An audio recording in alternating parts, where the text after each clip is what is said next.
ሰላም ሰላም፣ እንኳን ወደዚህ ቻናል በደህና መጣችሁ። ጂአር ነኝ።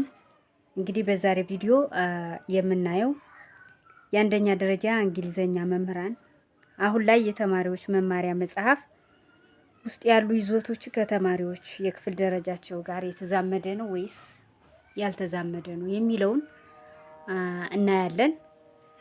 እንግዲህ ወደ ጉዳይ ስገባ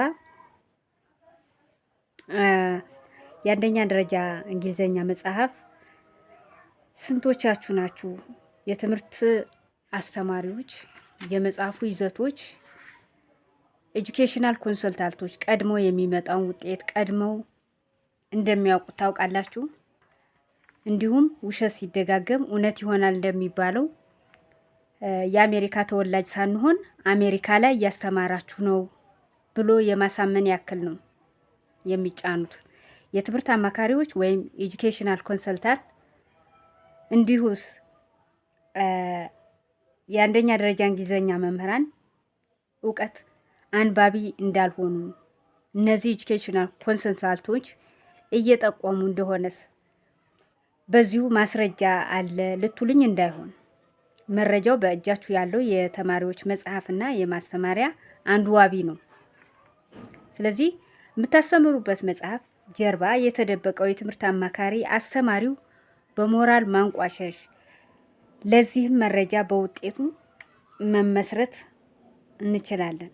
የአንደኛ ደረጃ እንግሊዘኛ መምህራን የሞራል ካሳ ያስፈልጋል። ምክንያቱም አሁን ላይ በአጠቃላይ ከ1 እስከ 8ኛ ክፍል በመሰጠት ላይ ያሉ የእንግሊዘኛ መጽሐፍ አንደኛ የከፍተኛ ትምህርት፣ በሁለተኛ የሁለተኛ ደረጃ ትምህርት እንዲሁም የኮሌጅ ትምህርት በአንድ ላይ ተጠናቅረው በጫና በመጽሐፉ ከ1 እስከ 8 ባለው ውስጥ እየተሰጠ ያለበት ሁኔታ እንዳለ ማመላክታችሁ።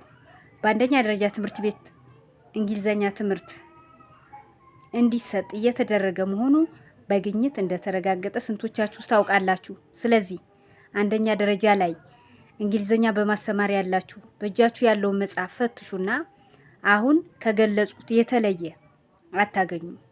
ስለዚህም አሁን ላይ በመተግበር ላይ ያለው መጽሐፍ እንደየክፍል ደረጃው ተቀይሮ ተገቢ በሆነ እውቀት ክህሎትና እድሜያቸው ጋር መሰረት ተደርጎ መቅረብ አለበት።